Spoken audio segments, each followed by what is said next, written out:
technology is fabulous. It helps us stay connected and offers unimaginable ease and convenience in our lives. But it's also harmful when we use it mindlessly. Research has proven that this constant addiction, the urge to stay connected and trying to be uber-productive 24/7 overstimulates our brain, leaving us drained, exhausted and famished despite a good night's sleep.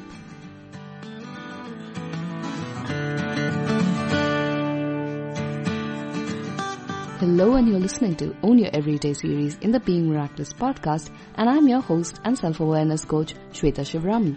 Today we're going to talk about how impressionable our minds are and how we can be mindful when we consume content. Have you experienced how when you're on the go all day, consuming excessive information all the time, from what someone had for breakfast to weird games people play on reels for entertainment and go to bed, you wake up feeling just as distracted, tired and drained? It's because your mind is still processing all the information you consumed the previous day and did not get any time to rest or rejuvenate.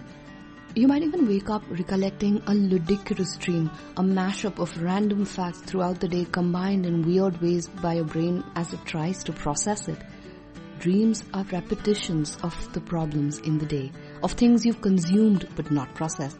And such sleep is not restful because your mind is actively processing information it hasn't had the time to process during the day, to file, store and discard all the data you consume in such a short period.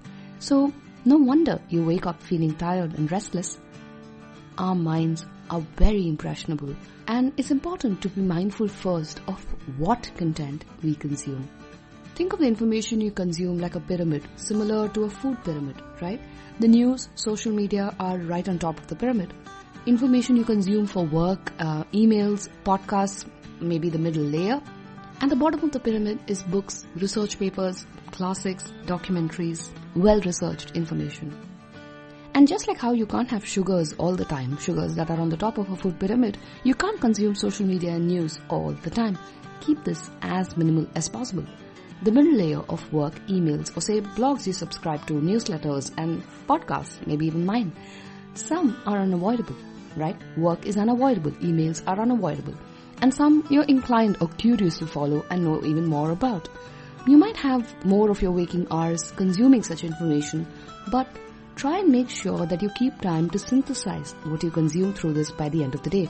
Maybe a reflective journaling practice at the end of your workday to choose what you'd like to keep and let go of useless information. The final layer that you should consume most are verified, validated facts and information. These are your books, your documentaries, your research papers. These are information that is well researched and you can consume without worry about losing your mental peace. And the most important thing, do more than you consume. Create something using that information or add it to some other reflection or do something about it by taking action. Your mind is a highly organized supercomputer. When you consume mindlessly without telling it what it needs to do with that information, it has no idea, it's going nuts there. So as much as you consume, make time to put the information to use within your waking hours itself. Such acts work like a closure for your brain, and it's at ease knowing that it's been taken care of. Otherwise, a random fact has to be accounted for. Now, when you have to do this, you cannot consume mindlessly, can you? I just had a flashback of all the breakfast cereals and travel photographs of others that I see constantly on social media. Now, how can you give closure to these kind of information because these are just random factoids? You'll have to limit the time you consume such information to allow yourself time to process it. And that's the healthy way. So here's your Own Your Everyday tip this week. Be mindful of the content you consume on a day-to-day basis and how much of what you consume. Plus, be doubly sure that you put that information to use in some way by creating something, reflecting on it, or by taking some action so that when you go to bed, you can sleep easy. Do you like what you're listening to? If so, you'll love our weekly emails where I share more such food for thought to help you live life more intentionally. Go to www.beingmiraculous.com and sign up or drop your email ID in our DMs across social media. On that note, This is Shweta Shivraman signing off, hoping you have a fabulous week ahead.